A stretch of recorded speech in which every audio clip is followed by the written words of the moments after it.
सुबेदा मूंखे लॻे थो त तुंहिंजी मुंहिंजी शादी हिकु ख़्वाब थी रहिजी वेंदी। अलाए तूं ऐं मां हिकु थींदासीं अलाए न। दिल न लाहे मसात, मालिक भला ही कंदो। बाक़ी दुख सुख त ज़िंदगी जो हिस्सो आहिनि। ज़ुबैदा पाण शादी करण लाइ जॾहिं सोचूं था को न को मसइलो असांजे विच में अची थो वञे। हीउ मुंहिंजो निभाग आहे या मुंहिंजी तक़दीर फिटल आहे। छा कजे, चाचा जूं शैतानगिरियूं ख़त्म ई नथियूं थियनि, ॾींहं ब ॾींहं पियूं वधंदियूं वञनि।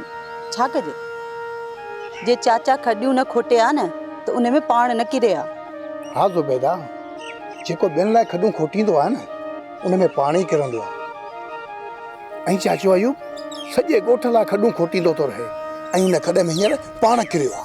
पर राणी ऐं पठाणी हाणे मोटी बि आयूं न त किथे मुंहुं खणी न हली सघंदियूं। उन्हनि जी ज़िंदगी त हाणे अज़ाब बणिजी वई आहे, अज़ाब। अॻे पोइ हू पाण खे संभाले वेंदियूं, पर उहे वीचारियूं मोटनि त सही। तूं छा थी सम्झी, हाणे आसानीअ सां कादन वारा उन्हनि मां हथ कढंदा?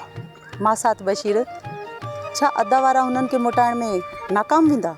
ज़ुबैदा कादन कमु पको कयो आहे। हो तूं ऐं अमीना खे बि अगवा कयो अथई। हाणे ॾिसजांइ, उन्हनि जे साम्हूं मुराद ऐं राणीअ जो बि निकाह कराईंदो ऐं मंसूर ऐं पठाणीअ जो बि निकाह थींदो।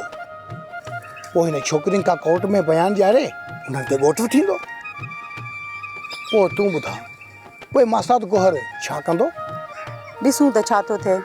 सुभाणे फ़ैसिलो आहे, ख़बर पइजी वेंदी।